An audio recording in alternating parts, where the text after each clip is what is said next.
Welcome to the Ever Evolving Woman podcast, the space where we explore the transitions, challenges, and triumphs of women in midlife and beyond. For decades, many of us have poured ourselves into raising families, building careers, and caring for others. But what happens when life takes an unexpected turn and we're forced to step into new roles that we never imagined? Today, we're talking to Kim Engelman, whose life changed overnight when her husband passed away suddenly. Faced with grief and uncertainty, she had to figure out how to manage her household finances, make tough decisions, and even learn how to fix things around the house. Her story is about resilience, courage, and discovering strength that she didn't know that she had. If you've ever wondered how to find your footing after life throws you off balance, this episode will inspire you to see that you are more capable than you realize. Hi, ladies. So happy to have you join us again on the Ever Evolving Woman podcast. I hope you enjoyed the episode today, and let's dive right into it. Welcome, Kim, and thank you so much for taking time out of your schedule to share your story with us. I know this isn't always going to be easy, so I just want to say thank you again for this. Absolutely, Rhonda. I'm happy to be here with you. Thank you. So, can you take us back to the day where everything changed? And I just want you to share whatever you are comfortable sharing. Yeah. So everything changed the moment that my husband was diagnosed with a horrible blood cancer. It's called B-cell acute lymphoblastic leukemia, which is really a mouthful. Very serious blood cancer, obviously, and something that we knew nothing about until that fateful day.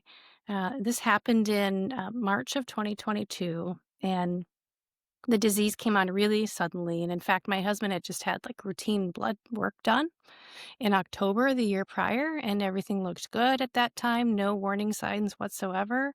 But in February of 22, he began feeling run down. And we thought maybe it was flu or COVID because we were still in the throes of COVID at that time, and he just needed time for the virus to run its course. But as each week passed, he got weaker and weaker, and gradually, he started to experience symptoms that we later learned were classic for the type of cancer that he had. So, upon his diagnosis, we were really just thrust immediately into the throes of cancer care and oodles and oodles of mind numbing information.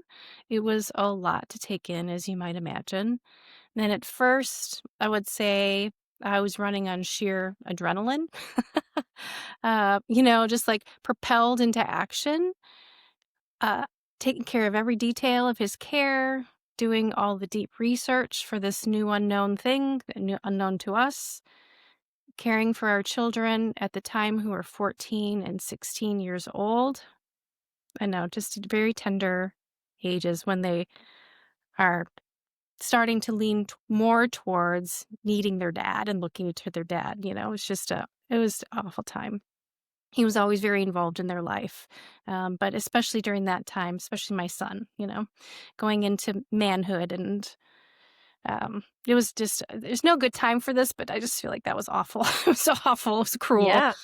And then I was continuing to carry on my full-time job duties, making sure our family business that we had at the time was continuing to run and wouldn't completely fall apart because my husband did the day-to-day on that. I did back office stuff, but he was the frontline day-to-day with the staffing and, operations and all of that. I don't know, we didn't have any family near us, so it was all on me. And that was pretty hard. It was a lot for one person to handle. That's for sure. That's that is so crazy, Kim. And just talking to you as we've gotten to know one another, I think that's did you ever think that you would be able to handle all of that? I mean, it just sounds like so much. As he was sick and then what was your first thought when you realized that you're now outside of having to handle all of that, now you're gonna have to handle everything? Yeah, yeah. Well, I mean, there's only so much that a person can handle. The pressure that I had was on me was tremendous. All those things, all those balls that I was trying to keep up in the air, and I'm very a prideful person, and I don't accept help very easily. And, I can do it Mm. is the We are attitude. tough. That's, it's not good sometimes. You need help. You need to accept the help. Yeah, He wanted to remain private for the most part during his illness, and so that, I respected that, of course, and, I had to stay healthy because I was his primary caregiver, and I couldn't compromise his weakened immune system if I got sick, and so after a while, we shared what was going on with a very close. We, of course, shared with family, but then after a while, we shared with a close, small circle of friends who stepped in to help pick up some of the pieces. Like they set up a meal train, which was such an incredible blessing. nice. Had a friend mow our lawn, which Aw, was so incredible. Just things like that I couldn't do on my own. So I was so grateful to our friends who stepped up in really big and really small ways, all equally important to help carry us and our children through all of this. And for the 10-ish months that my husband was sick before he passed, it was really a whirlwind. And we had so much hope. Rhonda, we had so much hope that all the treatments that he was receiving would work. And we were getting treatment at a very world class, luckily local hospital. So we had a lot of hope and he was healthy prior to this for the most part. Um, so we didn't really talk about or prepare during that time for if the treatments didn't work. And maybe it was wishful thinking, maybe it was a reflex for self-preservation, I don't know, but we didn't.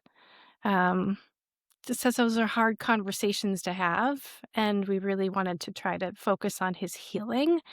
But luckily, years prior, we had done some basic estate planning.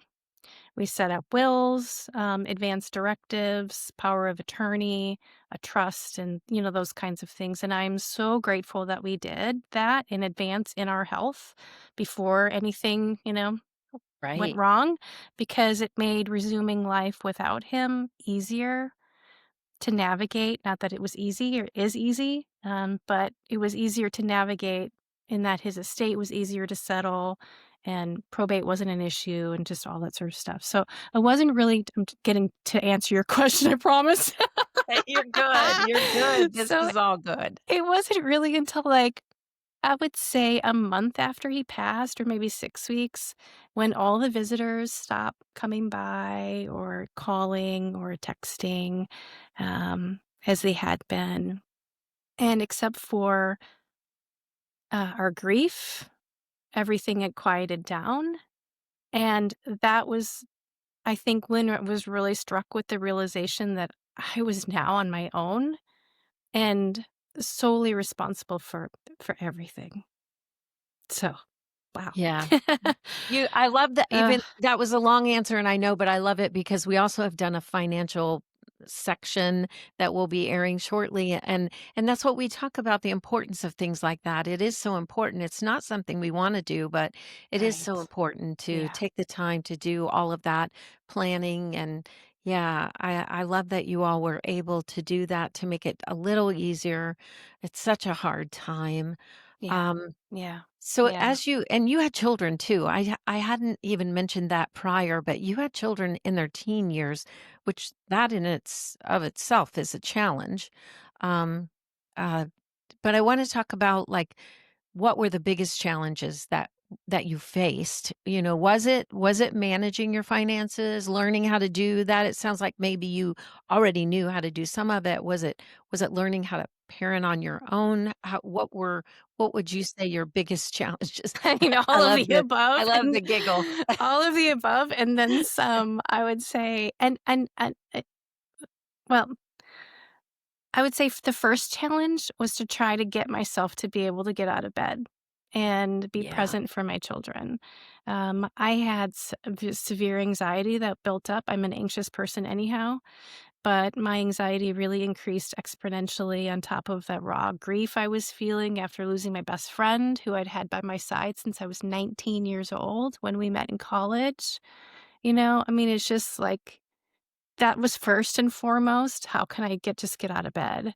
And my children, I feel so blessed with the most amazing children. And I know all parents say that, a lot of parents say that, but gosh, they were the most incredible teenagers. I am so grateful for that. And because they just made it that much easier. We are all going through this very much so together in our own ways, but together. Um, and I say one of the ways that I coped with that was just trying to sort of draw towards my faith. I didn't really know how I was going to handle everything, but I knew that I had to, and that by the grace of God, I would find a way. And so once I started kind of reframing, okay, this is your reality. Yeah. How are you going to move forward in a way that's successful, in a way that is a good model for your children? Because they're probably watching my every move, every like watching me is, They do. yeah, just like when they're little and they're sponges. Yeah. So they were my biggest priority, and I had to help myself first in order to be able to help them. So, scraping myself out of the bed and getting up every morning and being there present for them. And then getting to the things that you have to do in life, the bills, the finances, figuring out how everything was going to work moving forward. And for me, from it with respect to finances, at first I knew this is a big deal for me. You and I have talked about this. Yes. Yeah. This is a really big deal for me. My husband and I worked really, really hard at building a solid foundation together for, over 2 decades. And ugh, I feel a responsibility to keep that going and to not mess it up. He's watching. I can't screw this up. And I You think know? he's thinking you're doing a wonderful Oh job, my Kim. goodness gracious. So, at first I had to get a handle on, like, here's the tissue. I knew I was gonna have to bring it out, so I'm glad I Aw, came prepared. I wish I Uh, could give you a big hug. oh gosh, Rhonda, I would accept it gratefully. Oh, so I had to get a handle on all the money that was coming in from all the different sources and then where it was being spent. I mean, that's the basics, right? Sure. And so I started by creating a spreadsheet. I'm a bit of a nerd, as you know, and this actually brought me some joy. I love that spreadsheets bring you joy. That's so great. Goodness gracious. So I started with those inputs. And so my salary from my job, we had a small portfolio of single family homes that we rent out. Since he's passed, I added one. So we have four now. So that's a lot to, take Yeah. care of sometimes. And then for a short time, I had to figure in the money that was coming in and going out, of course, from our family business, which I sold shortly after my husband passed. We'd had it up for sale before his passing, knowing that he likely would not be able to return to running it. So that was a huge blessing to be able to, to sell that. And the new owner is fantastic, and it's great Nice. to see our legacy that we started with that business continuing on through the new owner. So that has a lot of meaning. That business had a lot of meaning to us. So okay, then I started documenting like all the money going out, the utilities, and there's a lot, right? It's more fun than Um, coming in. I said it's less fun. Well, it's less fun to see it go out. And you're like, oh, where Yeah. is all this money going?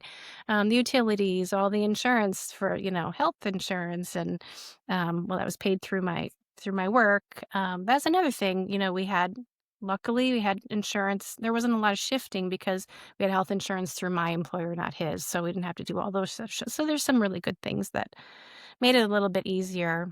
Um, Groceries, how much do we spend? School Right. activity fees, sports equipment, shoes, clothing, groceries for 2 teenagers. Who are still growing, so clothing, new Yes. clothing, more clothing. Shoes again. We just Yes. got oh, they don't fit. Oh my gosh. Um, Tuxes for prom, just Yeah. like all this stuff because their lives are continuing too, gratefully so. Like, we all did our best to try to continue to do the things that society says that we're supposed to be doing during that. So everything. So this spreadsheet has grown into multiple tabs as I now track trends in insurance and property tax costs, like for my primary home, but then the rental homes. Last year, I did a whole reshopping of insurance because I had everything with one company and it was getting to be really expensive. But that helped me to see, oh my gosh, it really is. I'm not going crazy. Like there is a lot more coming out each year because Right. insurance costs are going up. And so, how do I get a rein on that? And so, that really helped me to identify, these trends that, you can reshop for insurance and get those costs down. And that's exactly what I did. And then once I had a handle on everything that was coming in and then everything that was going out, I then decided like I needed to figure out how I was not just going to live, but how I was going to save and then continue investing for my own retirement. And quite frankly, how am I going to thrive again? And finances are a big part of that. They're not everything, but it sure makes it easier if you've Right. got everything covered. And so I had to figure that all out. In the midst of all that, oh, what a lovely year 2023 was. One of the worst year of my life. Husband passed in January and I got laid off in December. Oh my gosh, I did not know that. Yeah. Wow. So that was rough. Yeah. That was really rough. At the time, it felt like a total gut punch. Yeah. However, it You honestly, tried. looking back now, it's like the best thing that could have happened because I ended up in my current role, but there was like a 7-month gap. Um, and during that time, I bought my other house that I mentioned and I worked on it for 6 weeks before I got it rented out. And that was like therapy. I was over there every day for hours and I was painting and I was fixing and I was repairing and I was, you know, all the things, making it clean and fresh and, new looking, and it was really healing. It was cathartic to be there, and it was energizing too. I would just listen to music. I brought my dog with me, just kids are at school and can I tell you some funny story? I'll tell you some funny Yeah, stories. Here's a funny please. story. Okay. So this home has you're getting more than you bargained for, maybe, You're Rhonda, with good. inviting me on this. So this home has a lovely screened-in porch on the back, and it has what's called a mini split heating and cooling unit. It's like one of those units that you might see in a hotel room where Mhm. you can Yeah. adjust it to be air conditioning or heat. It had one of those, but it was not working. And everything that I went to YouTube, which is my trusty source for DIY anything, um, and the internet and to see if I could fix it. And, it was really dirty. So I cleaned it and I thought maybe that was the issue, but it wasn't. It was just end of its life. And so I got a new one. Actually, I can remember where I think I bought it off of Amazon, quite frankly. This thing is 100 pounds. You can get anything on Amazon. This is not a commercial for Amazon, by the way, but um, I was delivered, it's 100 pounds, No. and, I bought the one I was looking at the plug, right, the electrical plug that would go into the outlet, and I was like, "They're different configurations," and so I got one that I thought would match the outlet that I have in there. So, I, um it's 100 pounds, and so I have my children helping me. And I'm like, "I can't lift this into the bed of the truck by myself, and I'm not gonna be able to install it by myself, like, it's just too heavy for me." So, we go to the house, and it's literally 6 screws, 3 on each side. You unplug it, you take out these 3 screws on each side, you pull it out, you put the new one in, and then you plug it in. Well, put the screws in, of course, and then plug it in. Great. So my kids were doing the screws and they were pulling the old one out and it was gross and disgusting and there were wasp nests in there and all kinds of things. We're like, yeah, you have to say anyhow. No wasps. We can see the remnants of them. And I go to plug it in and the outlet's not working. It's not the Oh, no. right, it is the right configuration, but it's a much smaller. And so there was that. So then I was like, "Well, thank you, children. Let's load up the old one and put it in the truck." And I had to find a way to dispose it because it has Freon on it. So I had to research that where I could dispose of it. You can't just throw it in your trash. At any rate, I had to go and research and figure out how I could change. I didn't want to change the plug, the end on the plug, and rewire that. I figured it would be easier just to replace the outlet. And so the next week, I go back and I find out I go to 3 different hardware stores. I have pictures, and no one can help me, but this one guy at the small hardware store, not big box, but small hardware store local, he's like, "You need to go to the electrical supply shop that all the electricians go to, and it's open to the public, but the public really doesn't know about it." And I'm like, "Where is this place?" And it's not too far from where I live. It's like 15-minute drive. I'm like, "Oh my gosh, this is so amazing." So I went over there and just little old me, and here are all these electricians and all these just all their big trucks and everything.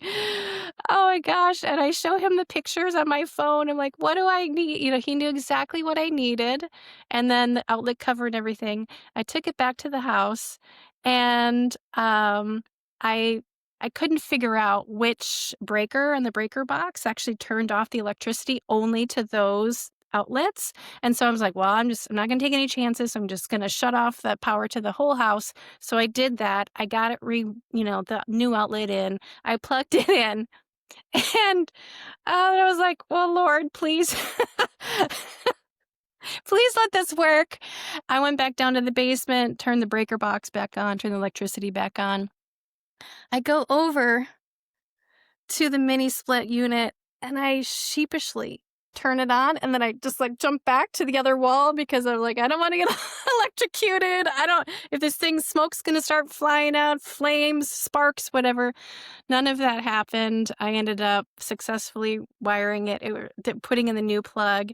And I took a video and I sent it to my children. They were at school. I shouldn't have done that while they were at school, but I did. And I said, "Well, here it is. It's just humming along. You can barely hear it. It's beautiful. I'm alive. I didn't get electrocuted." And there's no smoke coming out anywhere. And did you do, like, the happy dance? Oh my gosh, I was so elated. It was such a win, not for the thing that I did as much as it was for me. Like, I did Yeah. that. Yeah. I did that. I didn't know how to do it before, but I figured it out and I did it. So, I think that yeah. is that's what I wanted to hear from you is like just like how this journey has reshaped the way you Yeah. see yourself Yeah. in this part of life. I Yeah. just see you as having confidence to do anything. Um, I know you shared with me the other day that you were grouting brick. I'm like, Yes. I love that. Yes. I've never done that before either. But I was repairing some cement in my driveway and I was like, "Well, the brick there did anyhow." So I'm like, "Well, let's take care of that too." And it's amazing what you can learn on Yes. YouTube, and Yeah. Yeah. it just does Yeah. make you feel so successful when you It complete it on your own. it does. It does. So I Yeah. mean, I had a little bit of a head start. I mean, I started learning alongside my husband with our own homes and our rental properties. We were very much like one, together, one unit. And so we did everything together. We finished before our firstborn child was born, we finished the basement in that home. And we literally, that was before the internet and all of that, all of that. And I was pregnant, and, he was sitting there with the wires, um, and I had the wiring 1, 2, 3 book from Home Depot.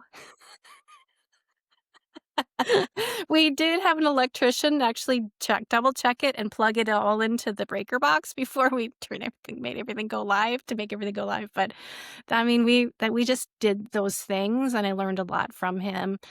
Also really thrifty, so if I can fix it myself and be a good steward of my own money and resources, I will, and so I've since, like, fixed our refrigerator, a little motor for the fan. Our dryer started squealing awfully, and YouTube told me exactly what was wrong with it. And I was able to order a part for $15. And my son and I fixed that together. I replaced a bathroom exhaust fan motor. I've just like all these multiple ceiling fans, all kinds of things.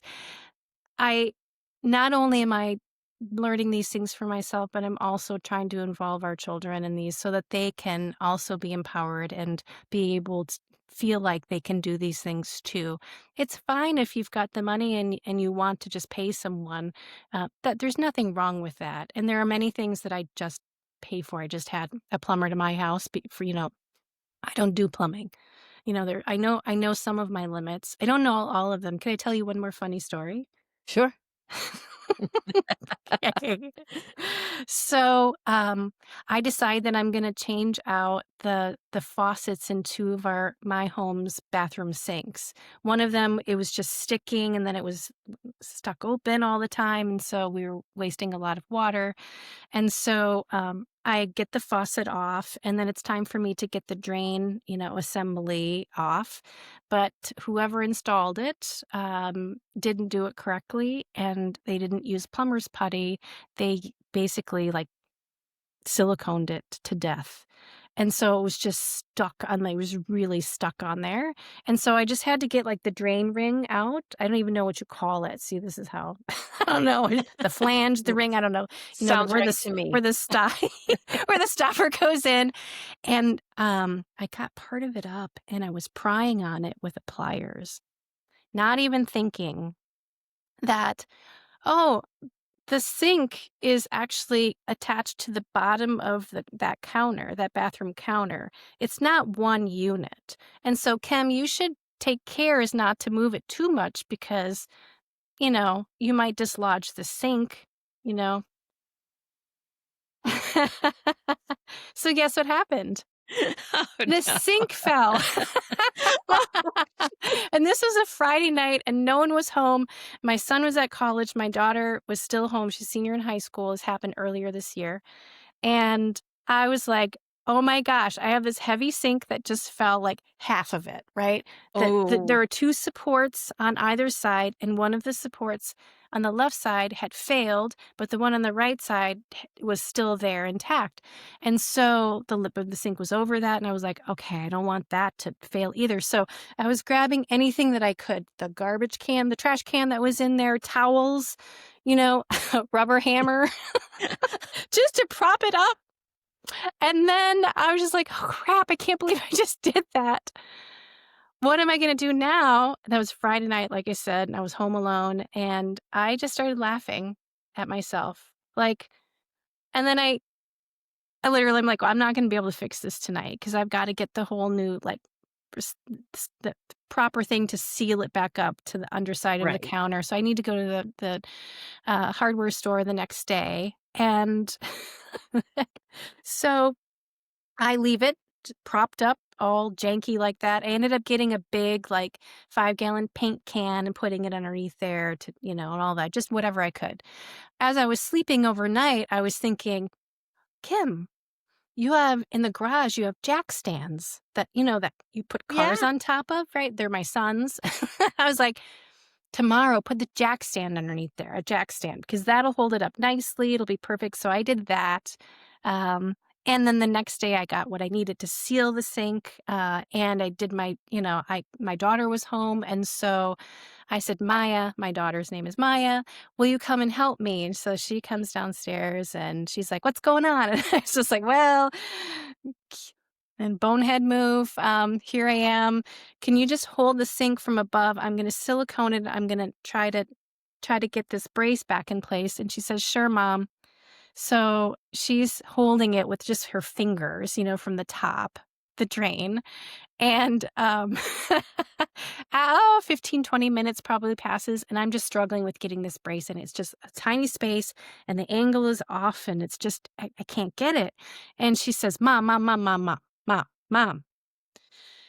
Yes, honey. I come out from underneath the sink. I'm all, crinked up and everything because it's tight down there. And she says, "Have you thought that maybe we should call for some help?"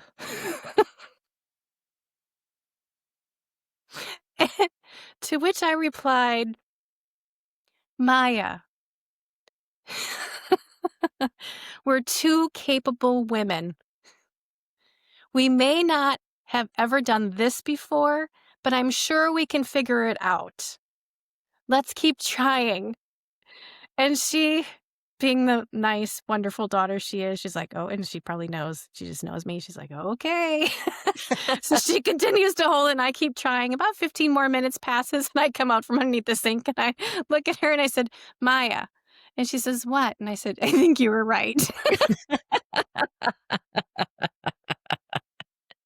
So later that night, I walked past a picture of my husband that we have hanging in the first floor, and I gave him a kiss with my fingers, and I just said, "I know you're laughing at me, honey." Like he's just watching all this go down, just laughing, and I'm laughing at myself too because this is ridiculous that I try to do all these things, but an adventure and fun, and I'm slowly but surely building my self confidence along the way. And look at the memories that you have and the stories that you have to tell, funny or serious. I Yeah, love that. I yeah. do. I love that.